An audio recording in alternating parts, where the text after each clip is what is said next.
Nous allons inviter sans transition pour le dernier panel entrepreneuriat innovant. Lui, il est un designer graphique, digital marketer et consultant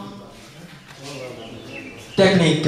Actuel président de AIESEC à Porto Novo, Monsieur Tony Roque-Pierre, que je vous demande d'applaudir et d'accueillir avec des ovations, s'il vous plaît. Ce sera sur le panel 4, entrepreneuriat innovant. Merci. Alors, on m'a présenté, je suis Roque-Pierre Tony. Je suis designer graphique, digital marketer et consultant zootechnique. Je suis actuel président de AIESEC à Porto Novo. Donc, c'est un honneur pour moi de me retrouver devant vous à parler d'entrepreneuriat autour des thématiques du numérique et de la technologie, ainsi de suite. C'est vraiment intéressant. Dans ma présentation, le dernier point, consultant zootechnique, c'est pour dire seulement que j'assiste les entreprises, les petites, moyennes entreprises qui sont en agronomie, surtout en production animale. J'ai étudié la production animale, je suis de base enseignant en production animale, j'ai un BAPET en production animale. On n'est pas comme tout le monde, donc le débouché n'est pas forcément d'aller enseigner dans les lycées techniques agricoles. On a fait ça un peu, 2 ans, mais ce n'était pas vraiment intéressant, ce n'est pas ce qu'on a vraiment prévu comme plan.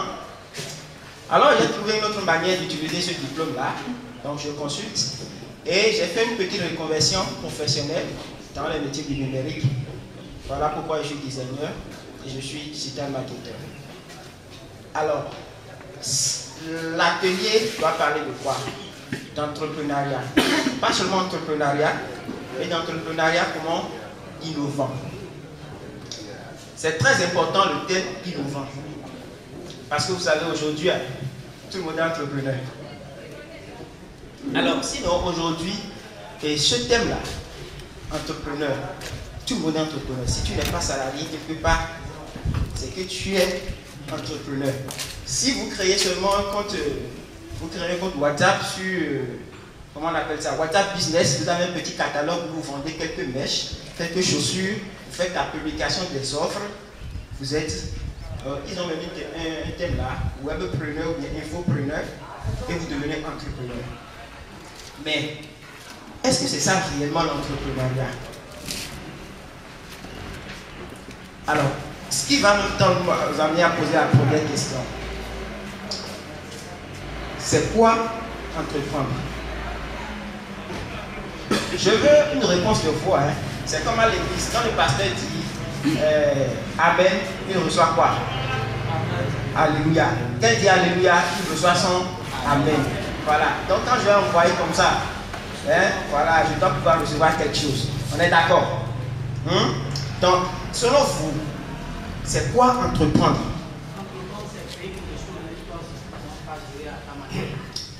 Entreprendre, c'est?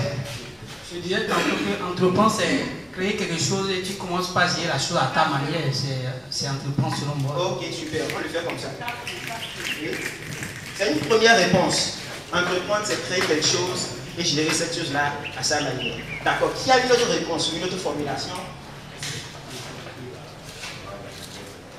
Ça viendra, vous ne vous inquiétez pas. J'ai combien de minutes? Ok, entreprendre, c'est le fait d'entrer et prendre quelque chose. C'est le fait d'entrer et prendre quelque chose. Ouais, il y a plusieurs manières de formuler la chose. C'est intéressant. Vous entrez, vous prenez quelque chose. Oui, nous vous écoutons là-bas. Entreprendre, c'est de créer une entreprise et de gérer soi-même en vue de faire des affaires, de l'économie, de l'argent. Ok. Créer une entreprise à gérer soi-même en vue de faire de l'argent. Ok. Là, je retiens encore un nouveau. Il y a quelque chose qui est récurrent plutôt. Gérer l'entreprise soi-même. Là, il a parlé de développer cette entreprise soi-même. Et là, il a parlé de gérer l'entreprise soi-même. Ici, c'est entrer et prendre quelque chose. De toutes les façons, c'est que c'est vous qui faites l'action. On est d'accord? On va en arriver tout à l'heure. Il y a une réponse là? Super. Bon, moi je veux définir entreprendre en passant par entrepreneur. Pour moi, un entrepreneur, c'est quelqu'un qui est capable de pouvoir partir d'une idée et de pouvoir transformer cette idée en une solution en fonction du besoin du marché. Ok. Pour gagner de l'argent. D'accord, on lui fait aussi ça. D'accord. Il y a un autre mot qui est venu. Solution. En fonction du besoin du marché. Donc, il y a un besoin, il y a une solution.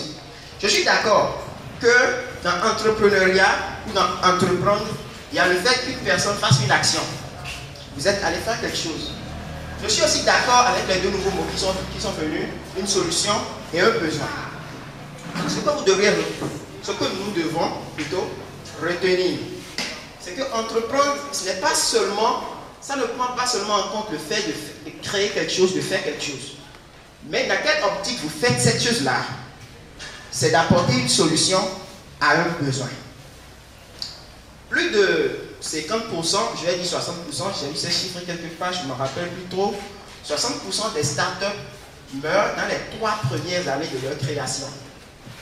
Pourquoi? Parce qu'ils n'ont pas de but réel d'exister. Ils ne répondent pas à un problème. Ils n'ont pas une solution. Et encore, s'ils ont une solution, on va revenir à ça après. Comment présenter la solution, c'est encore un autre problème en entrepreneuriat. Alors, ce que nous devons reprendre, je vais récapituler, ce que nous devons comprendre, c'est que l'entrepreneuriat, c'est simplement apporter une solution à un besoin ou apporter une solution à un problème. C'est tout. Donc, l'entrepreneur doit d'abord avoir une première qualité. C'est la qualité qu'un designer doit avoir. L'entrepreneur est un solutionneur. C'est une personne qui apporte de la solution. C'est une personne qui part d'un bruit. Quelqu'un parlait d'une idée tout à l'heure. Donc c'est quelqu'un qui doit partir d'une idée pour finir l'idée et avoir une solution, une réponse. C'est ça l'entrepreneur. Et si vous n'arrivez pas à trouver la solution idéale pour le problème en question, vous ne pouvez pas vous lancer. On va venir à tous ces détails-là après. On est d'accord, donc on a tous compris le concept de l'entrepreneuriat. C'est bon? On peut continuer? Alors, si on veut entreprendre alors, si nous avons tous compris que l'entrepreneuriat c'est trouver une solution à un problème, tout ce qui est agent, quelqu'un parlait de faire des revenus après, ça va venir encore après. On va expliquer tout ça, ne l'expliquez pas. Parce que forcément, quand vous apportez une solution à un problème, il faut qu'il y ait un échange. Et dans l'échange, si ça doit être de manière, voilà, ça sera comme ça. Donc, si vous devriez entreprendre alors, si vous devriez alors apporter une solution à un problème, quelle est la première chose qu'il faut faire? Qu'est-ce qu'il faut avoir avant de commencer?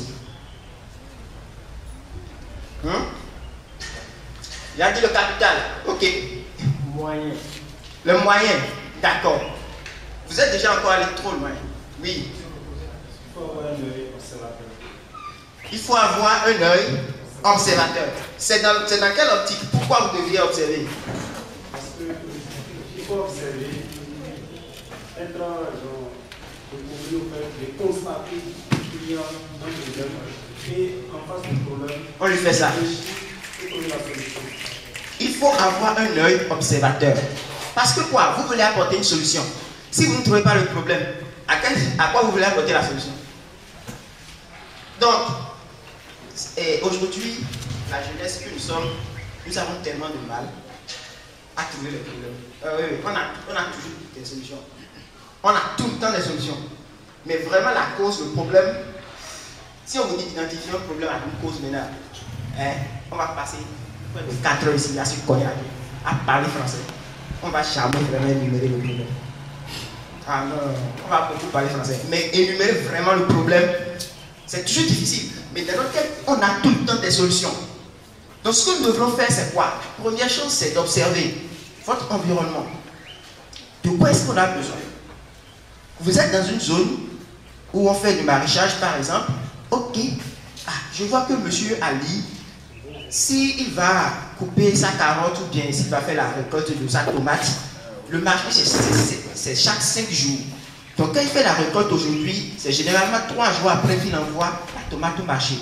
Mais ce jour, on constate généralement qu'il perd 10 à 20% de ce qu'il a récolté. Alors là, c'est un problème. Bon, oui, ça c'est un problème. Mais quand est-ce que tu comprends que c'est un problème? C'est quand tu observes. Il faut que chaque jour tu regardes. Ok, monsieur Ali, le lundi, il va faire la récolte. D'accord, il a fait aujourd'hui. Il a fait, tu attends, tu patientes. 1 mois, 2 mois, ok. Donc, là, il y a une constante. Vous prenez des données, vous évaluez les situations. Ok, dans le centre hospitalier de ma ville, les patients viennent, mais ils font généralement, il faut faire 1 heure debout dans une longue file avant de pouvoir être reçu par le réceptionniste. Il y a un problème, c'est un patient, il est venu à l'hôpital. Pourquoi doit-il encore rester debout pendant 1 heure? Ou pourquoi doit-il s'asseoir dans la salle d'attente pendant 1 heure avant d'être reçu? Est-ce qu'on ne pourrait pas trouver une solution à ça? Vous observez. Donc, la première chose, c'est faire quoi? Observer. Et pour ça, il faut que vous ayez aussi des qualités, des aptitudes surtout. On n'observe pas en restant chez soi. On ne l'observe pas en restant dans sa zone de confort. Si vous voulez entreprendre, il faut sortir de vos sentiers. Genre, aller explorer les difficultés que vivent les autres. C'est qu'en ce moment que vous pouvez voir, ok, oui, il y a un problème qui existe. Parce qu'il y a toujours un problème. Hein. Quelqu'un peut se lever aujourd'hui. Vous voyez, aujourd'hui, il y a des motos électriques qui sont conçues. Ou bien, l'idée c'est de répondre à un problème, c'est de résoudre un problème. Mais est-ce que vous savez que produire ces batteries encore en masse pour ces motos crée encore d'autres problèmes? Est-ce que vous savez cela? Et il y a forcément quelqu'un, il doit avoir aussi une manière pour gérer ces risques-là que produire ces batteries-là crée. Donc il y a forcément quelqu'un qui doit aussi réfléchir aux problèmes qui sont créés comme ça et apporter aussi des solutions. Et c'est aussi une manière de faire des revenus. Donc, c'est pour vous dire quoi? Il y a toujours un problème qui n'attend que des solutions. Alors, si vous avez observé, vous observez, vous faites votre observation, vous identifiez le problème, qu'est-ce qu'il faut faire après? Vous avez le problème. C'est bon. Tu as compris que, voilà, monsieur Ali perd 20% de sa récolte chaque fois avant d'envoyer ses produits au marché. Et le marché, c'est dans 5 jours généralement. Chaque 5 jours. Le marché de Dogo, je crois, c'est chaque 5 jours. C'est un des parmi tant d'autres. Wando, c'est combien de jours généralement? 3 jours. C'est pas ça? Ok. Voilà. Donc, monsieur Ali perd ses récoltes. Tu as identifié le problème. Qu'est-ce qu'il faut faire après?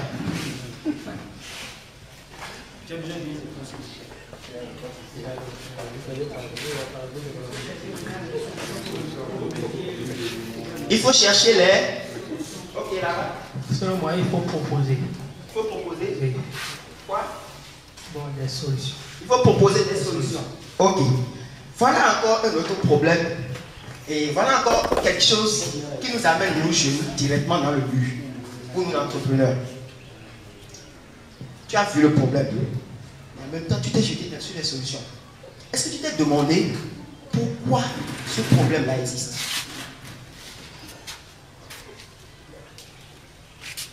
Pourquoi? Peut-être que quand M. Ali récolte cette tomate, il vient à la maison, il ne sait pas de prendre soin, il ne met pas cette récolte dans le grenier, il a mis seulement à même le sol.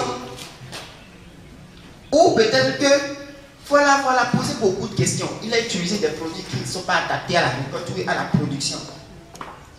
Là, il faut d'abord faire des analyses, poser des questions, chercher à comprendre pourquoi le problème est là. Les causes du problème. Pourquoi ça existe? On est d'accord? C'est bon? Ce n'est qu'après ça maintenant, voilà, que vous pouvez étaler votre génie.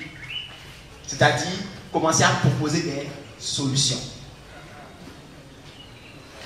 j'utilise un process clair pour ce genre de choses, et ce n'est pas pour entreprendre, hein, mais pour solutionner des problèmes.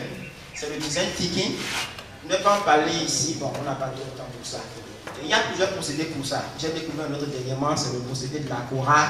Il y a plusieurs procédés qui vous permettent de faire quoi? De répondre, de trouver des solutions, de solutionner des problèmes. Trouver un problème, solutionner le problème et présenter différentes solutions autour du problème. On va en venir plus tard. Maintenant, il faut trouver quoi maintenant des solutions. C'est maintenant que vous allez commencer à réfléchir. Ce n'est que là que vous pensez à comment régler le problème. Et le piège dans lequel nous tombons généralement quand nous voulons entreprendre, nous ne savons pas faire la différence entre une solution et comment présenter la solution. Est-ce que vous voyez dire ce que je dis? Une solution et la présentation de la solution. Je vous donne un exemple. Dans votre village, dans votre quartier, il y a assez d'artisans. Il y a assez d'artisans. Il y a beaucoup de personnes aussi qui veulent quand même prendre les produits qui est proposé par ces artisans-là. Donc, il y a l'offre et la demande. C'est clair, c'est bien. Mais le problème qu'il y a, c'est qu'il n'y a pas une rencontre, un marché pour permettre de mettre en relation l'offre et la demande. Ils ne se rencontrent pas.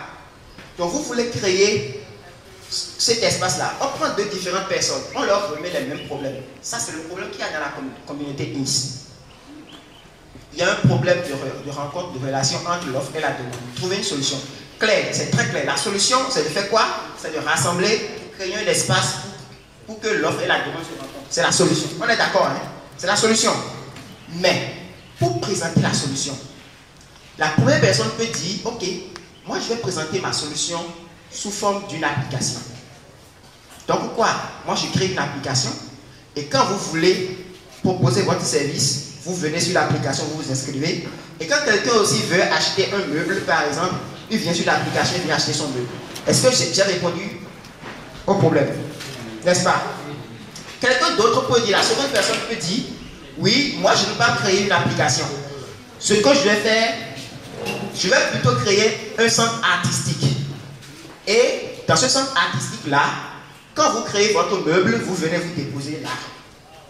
Vous exposez.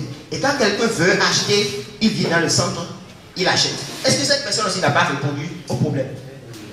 Mais les deux là, une personne, enfin, la solution d'une personne sera plus intéressante toujours plus que la solution de l'autre. Pourquoi? Parce que la personne qui crée l'application, est-ce qu'il a pris par exemple en compte, il est dans une communauté, il a appliqué des artisans. Combien de personnes parmi eux ont un smartphone? Combien de personnes peuvent télécharger l'application? Combien de personnes peuvent acheter la connexion internet qu'il faut pour s'inscrire? Combien de personnes peuvent prendre tout ce qui est abonnement sur l'application? Mais la personne qui a un centre artistique, je crée ma chaise, je peux venir déposer là, ça il n'y a pas de problème. Moyennant 300 francs. Donc il y a la solution et la présentation de la solution. Ils ont tous les deux eu la même solution. C'est ça, créer un espace de rencontre entre l'offre et la demande. Mais ils n'ont pas présenté la solution de la même manière. Est-ce qu'on est d'accord? Donc c'est ce qui est très, très important en entrepreneuriat. La présentation de la solution. Si vous voulez mettre en place quelque chose, vous n'êtes pas designer. Quand je dis designer, ce n'est pas seulement designer graphique. Les designers sont des solutionneurs. Allez voir les personnes compétentes. Dites-leur, voilà, dans ma communauté, j'ai constaté ce problème. Je vais apporter cette solution. Comment peut-on présenter la solution pour que ça facilite la communauté? Pour que notre solution soit la meilleure? Ce n'est pas parce que dans la commune de Porte-Novo, vous avez constaté une pénurie en viande, en production de viande, je dis n'importe quoi, en production de protéines d'origine alimentaire, que quand tu as 500 mètres carrés, tu crées seulement porcherie et tu commences à élever du porc. Ce n'est pas ça. Il faut voir si la solution pour régler le problème de pénurie en protéines d'origine alimentaire, c'est de créer l'élevage de porc. Est-ce que dans la communauté dans laquelle je suis, cette communauté-là, elle est favorable pour la production de l'élevage de porc? Est-ce que la communauté dans laquelle je suis, est-ce que je dois faire du saumon? Est-ce que dans la communauté dans laquelle je suis, est-ce que c'est la lecture qui est plus vendue? Vous devez vous poser toutes ces questions-là afin d'apporter la solution qu'il faut pour votre... Alors, Maintenant, on va venir sur comment choisir. Déjà, on en a un peu parlé. Vous avez trouvé la solution. Vous voulez peut-être proposer une offre ou des services. Aussi, il y a un dernier point que vous devrez comprendre. Vous devez forcément choisir le service ou l'offre en fonction de vos compétences. Écoutez, vous ne pouvez pas maîtriser Photoshop ou Design ou Illustrator et dire quand même que vous maîtrisez les logiciels de conception d'application, dire que vous maîtrisez Visual Code, dire que vous maîtrisez WordPress. C'est en fonction des compétences que vous avez que vous devez pouvoir choisir les services que vous devez offrir.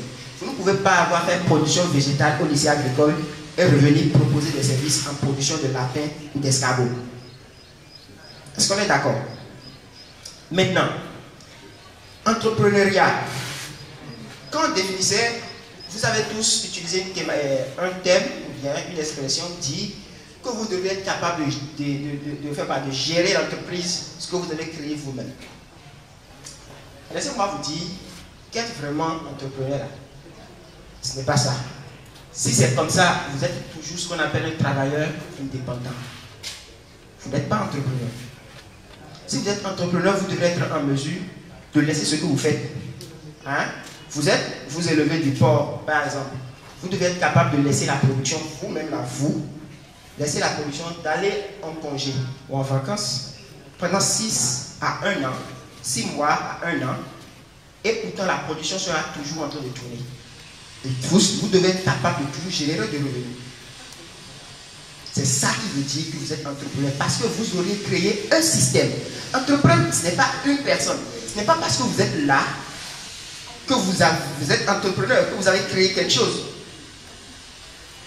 Ce n'est pas parce que vous êtes là que ça doit marcher. Vous devrez créer un système. C'est un système autour de ce que vous faites. Même si vous n'êtes pas là, ça doit tourner. Si vous n'êtes pas encore arrivé à ce niveau-là, vous n'êtes pas entrepreneur, vous êtes travailleur indépendant. Ce n'est pas une personne qui fait l'entreprise. C'est le système que vous créez autour de l'entreprise. C'est bon? Alors, donc, quand vous allez commencer comme ça, après, on va commencer par parler des champs de revenus.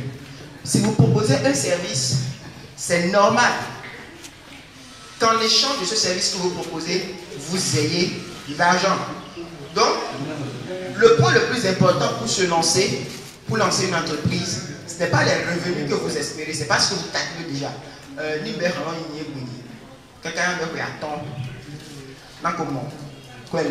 Si vous partez de là, pour lancer la production, vous allez forcément échouer. La production doit régler un problème. Si c'est que vous êtes dans la zone de Havrancourt et que vous constatez quand même que chaque week-end, dans mon quartier, il y a au moins 10 célébrations de Agor. Et sur un Agor, il y a forcément au moins un porc qui est tué. Donc, je peux livrer donc 10 porcs chaque week-end. C'est là, il faut d'abord chercher. Alors, c'est là, il faut chercher. Les porcs que vous avez maintenant là, vous achetez ça où? On va acheter ça peut-être dans Ifani, peut-être dans Ketou, peut-être dans Pobet. Alors, je dois me positionner en tant que producteur de ce porc-là. Ça, c'est le problème que vous voulez régler. Maintenant, vous savez consciemment, en tout état de cause, que si vous servez ce porc, vous allez forcément récupérer l'argent. C'est un principe. C'est un principe. Si vous partez d'abord du point de vue pécuniaire, hein, si vous pensez d'abord au gain en vous lançant dans l'entrepreneuriat, soyez sûr avec moi, vous allez forcément revenir en arrière. Forcément revenir en arrière. Donc pensez d'abord système. Comment doit être structuré ce que je fais? J'ai une ferme. Alors, je dois occuper quel rôle sur la ferme? De combien de personnes j'ai besoin pour gérer la production? Je suis maraîcher. Qu'est-ce que je dois faire? Quel est l'objectif de ma production? Je l'ai déjà parlé tout à l'heure. Il y a des zones dans lesquelles vous êtes, où quand moi j'étais enseignant, j'ai enseigné à Koleha et au lycée de Sekou pendant 2 ans. Qu'est-ce qu'on dit souvent aux lycéens quand vous voulez choisir une spéculation? Choisir une spéculation, ça a des caractéristiques, il y a des points que vous devrez suivre, des objectifs. Pourquoi je vais d'abord me lancer? Si tu ne sais pas ça, champion, Même si tu as les moyens, tu peux avoir un oncle qui t'a légué 10 millions de francs. Laisse l'argent là où l'argent est. Ne va pas toucher ça.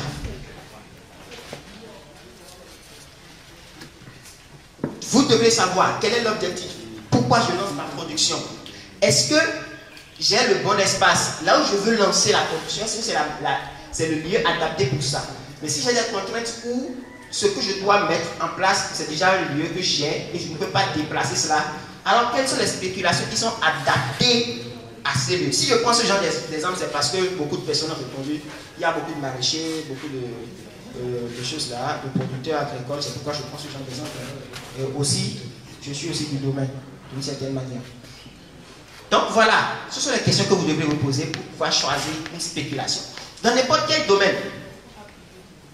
Dans n'importe quel domaine. De quoi les gens ont besoin.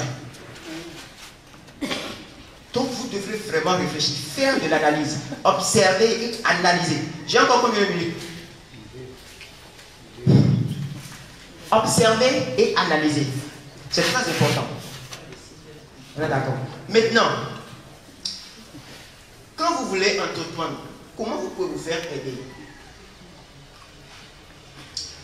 Aujourd'hui, il y a beaucoup de structures, beaucoup d'incubateurs un peu partout, comme le LAVIS, comme Télécodeur, qui peuvent vous aider à vous préparer. Ce que nous oublions, ce que nous ne savons pas, ou nous savons et que nous ignorons, ce n'est pas seulement un point de vue financier. Après tout ce que j'ai cité là, il y a la capacité en termes de compétences. Je l'ai dit tout à l'heure, il faut vraiment prendre en compte vos compétences pour mettre en place quelque chose. Les meilleures personnes qui se font de l'argent aujourd'hui, qui ont les meilleures entreprises, sont des personnes qui entreprennent dans les domaines qu'ils aiment. Oui. Pourquoi je dis ça? Vous voyez, la plupart des personnes, vous qui êtes là, il y a forcément quelque chose que vous aimez faire sans qu'on vous demande de faire. On n'a pas besoin de venir vous dire, viens faire ça, avant que tu viennes faire. Si tu peux être devant ça, tu peux faire ça pendant toute ta journée. Ça ne te dit rien. Il y a un principe japonais qui parle de l'ikigai. L'ikigai, c'est quand tu trouves ce qui est vraiment ta raison d'être. Donc, les questions à se poser, c'est d'abord de savoir qu'est-ce que j'aime faire. Moi, j'ai compris rapidement que j'aime beaucoup ce qui est structuré. J'aime ce qui est joli, ce qui est simple, ce qui est beau. J'aime vendre. Alors, parler, vous regardez le micro comme ça, je suis encore là. J'aime tellement, je parle beaucoup. J'aime parler. Alors, vous résumez tout ça. Ce sont des compétences. Il y a ce qu'on appelle compétences. On vous a parlé de soft skills tout à l'heure. C'est ce qu'on appelle des compétences. Vous énumérez ces compétences-là.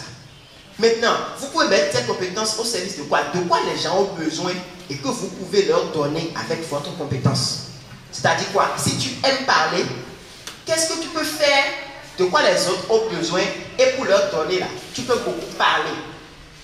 Vu que tu aimes parler, tu peux te lever parler toute la journée. Tu parles toute la journée, tu fais ce que tu aimes et on te paie pour ça. C'est ça qu'on appelle entreprendre vraiment et rester, être heureux. C'est ça. Je dis quelque chose, simplement quelque chose, hein. L'animateur ou le maître conférencier, il aime peut-être parler ou il aime les mots. Donc, il cherche à apprendre, il se cultive, il améliore son français et il vient devant sur les événements, il prend le temps de faire ce qu'il aime et à la fin, il prend encore son cachet pour ça.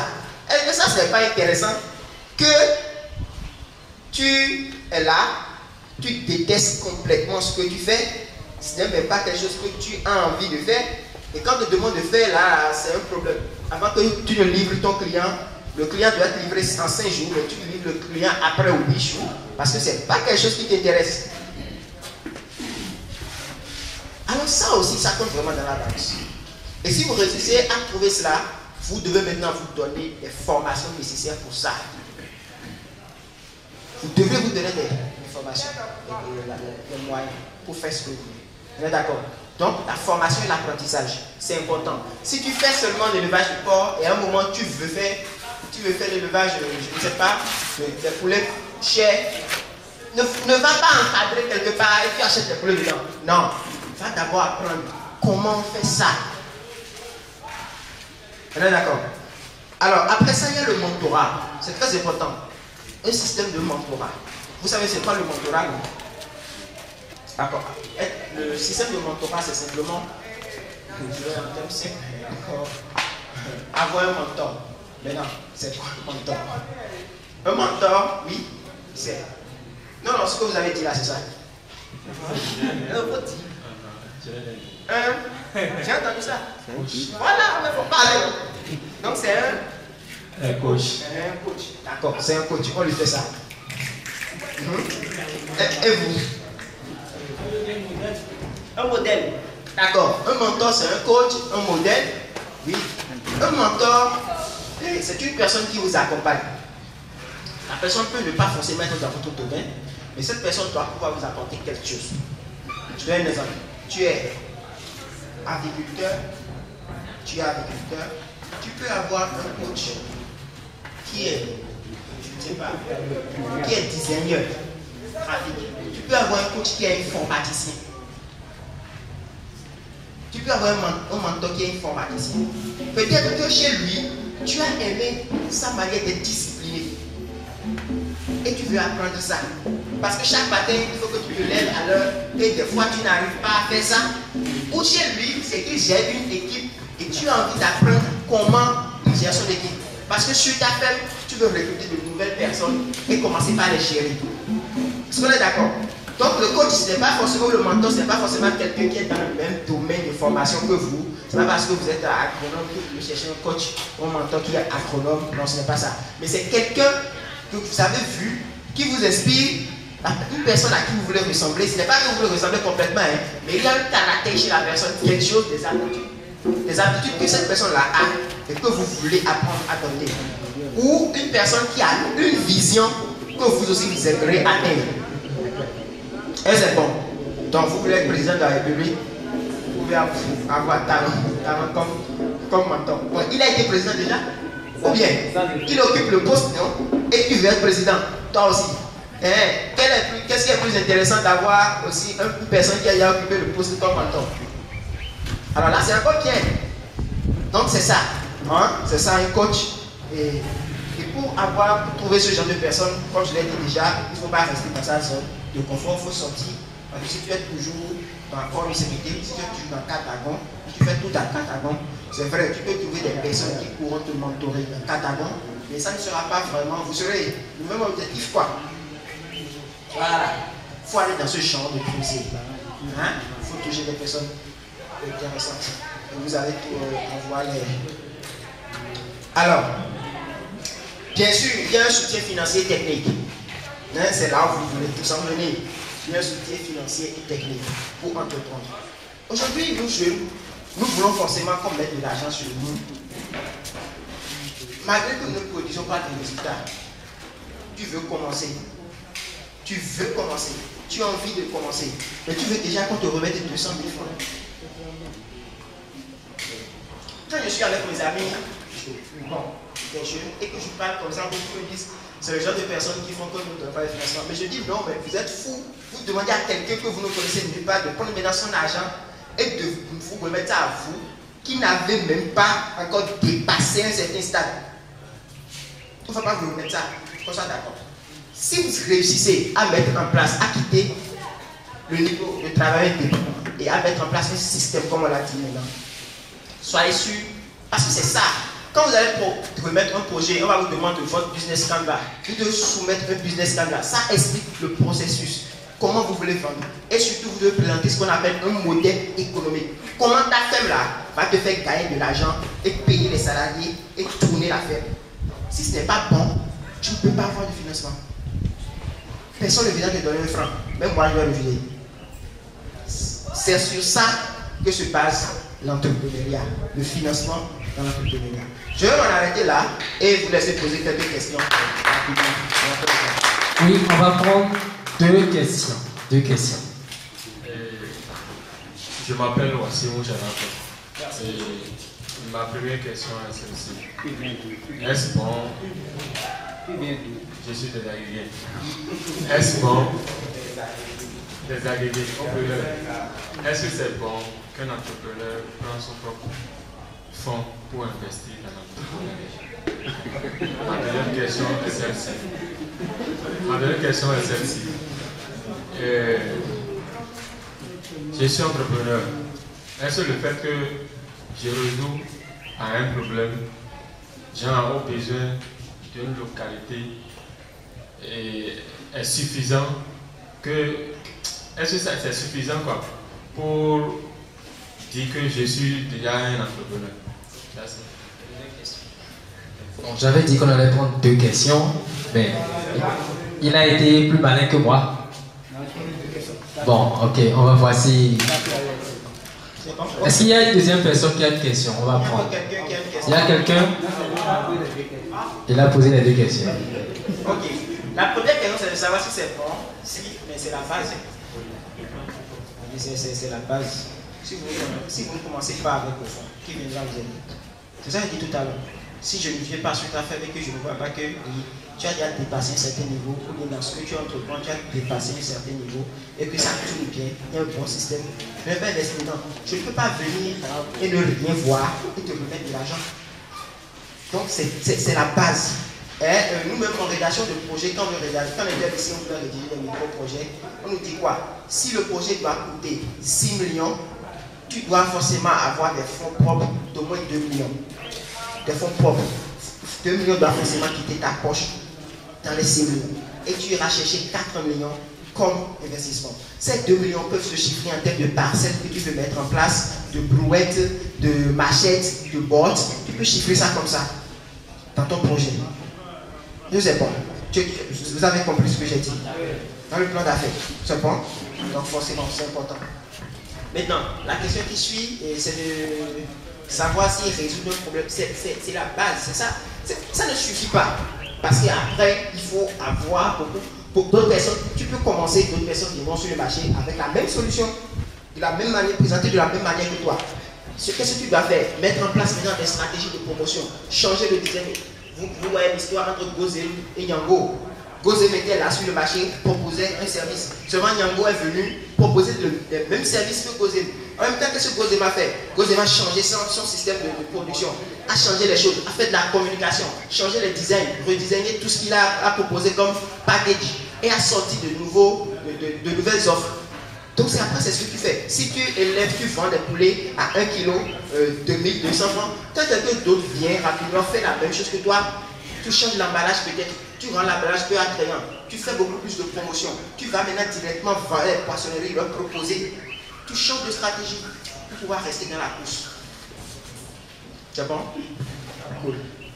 D'accord. Merci. Nous allons raccompagner notre communicateur avec des applaudissements comme ça. On va faire la vidéo là, voilà, c'est plus facile. Et je vais inviter sans transition M. Freedom pour le mot de fin. Et je crois que la journée se serait terminée comme ça pour ce deuxième forum par ici à Porto Novo. J'aimerais que vous vous applaudissez vous-même d'abord. Oui. Donc on va faire comme ça alors. Ok, je vous remercie beaucoup d'être resté du début jusqu'à la fin. Donc pour conclure, je voudrais qu'on ne perde pas de vue vraiment l'objectif pour lequel nous sommes là. Je voudrais vraiment que chacun de nous tous ici, que nous fassions notre inscription pour avoir le passeport numérique et avoir notre formation dans le domaine du numérique qui nous intéresse. On nous a cité des domaines aujourd'hui. Il y a près de 65 métiers. Et ce n'est pas tout. Parce que si on prend le domaine du marketing digital seul, déjà, il y a là déjà près de 50 métiers dans le marketing digital seul. On nous a juste cité quelques-uns. Si on prend le marketing digital, il y a plein de domaines encore dedans. Donc si on va prendre les domaines du métier du numérique, on ira même jusqu'à plus de centaines de métiers. Ce qui veut dire qu'il y a une panoplie de métiers. Et chacun de nous, nous pouvons trouver pour nous. Ce n'est pas parce que j'ai fait anglais, histoire géo, SVT, j'ai fait maths, j'ai fait physique, que je ne veux pas trouver un domaine qui me correspond dans le numérique. Forcément, tu vas trouver un domaine qui t'intéresse. Et on nous a déjà dit comment on peut faire le choix de son domaine ce matin. ça dépend de ta passion, ça dépend peut-être d'un rôle modèle ou bien de ce que toi-même tu vois que ça là, je peux faire. Donc, je voudrais nous inviter tous à décrocher notre passeport numérique et que d'ici janvier déjà, qu'on dise que tous ceux qui sont venus ici ont déjà leur passeport numérique et sont en attente de formation. Parce que l'objectif surtout, c'est que nous puissions développer chacun de nous, nos communautés. L'objectif de 10 000 codeurs pour cette journée, c'est pour pouvoir réduire la fracture numérique qu'il y a surtout dans les zones rurales. Parce que ce n'est pas seulement à Porto-Novo qu'on le fait. On le fait également à Nati-Tembou, on le fait à Banikwara, on le fait à Kandi, on le fait à Diara, dans beaucoup de communes du Bénin. Donc, il n'y a pas une commune qu'on a laissée de côté. Je voudrais vraiment tous vous inviter à décrocher votre passeport numérique. Il y a un groupe qu'on a créé, je ne sais pas si tout le monde a pu s'inscrire dans le groupe. Est-ce que tout le monde a pu intégrer le groupe? On a envoyé un mail avec le lien du groupe. Est-ce que tout le monde a pu intégrer le groupe? Non. Est-ce que tout le monde a reçu le mail? Parce que tous ceux qui se sont inscrits ont reçu les mails. Tout le monde a reçu les mails. Donc je voudrais vous inviter à intégrer le groupe. Dans le groupe, nous allons discuter. Si vous avez des problèmes par rapport au processus, comment vous inscrire, vous allez poser des questions. Également, on n'a pas pour tout dire aujourd'hui. On va voir également avec les formateurs, nos différents partenaires, comment organiser également d'autres ateliers dans le domaine du numérique. Ça peut être en ligne, comme ça peut être en présentiel. On va voir comment on va faire pour pouvoir encore approfondir ce qu'on a fait aujourd'hui.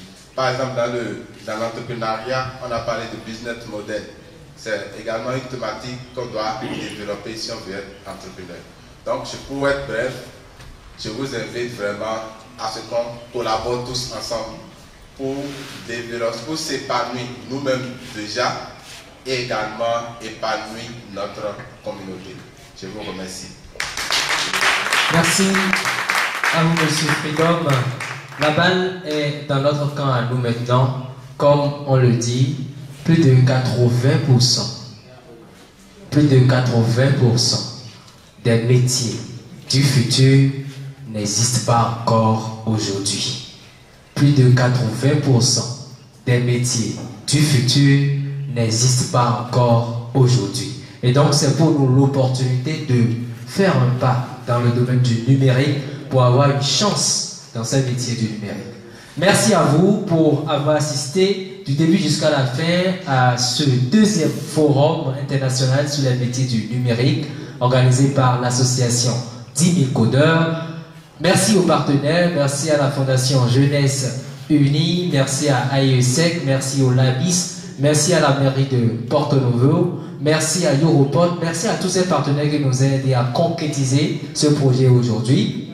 Le projet, c'est chaque année que le forum est organisé, mais le jeudi passé, le président Douglas Biando, qui est le président international, a dit que le projet sera maintenant sur chaque 6 mois. Donc, faisons le point. Faites des projections. Demandez-vous dans 6 mois, quand vous allez entendre parler encore du 3e forum international, où est-ce que vous en serez? Posons-nous des questions, lançons-nous des défis pour qu'à la fin, dans 6 mois, dans 1 an, qu'on puisse se dire, je suis venu ici aujourd'hui, ce 16 novembre, ce n'était pas vain, j'ai gagné beaucoup, j'ai pris en fait les taureaux par les cordes, et maintenant je peux dire fièrement que je suis ambassadeur de mes codeurs, j'ai eu ma formation, je me suis formé et je peux participer au développement de mon territoire.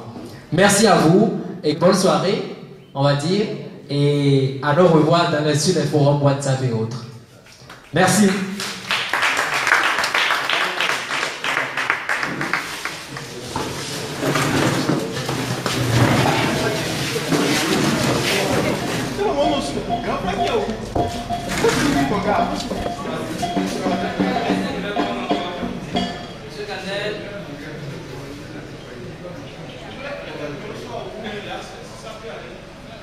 Nous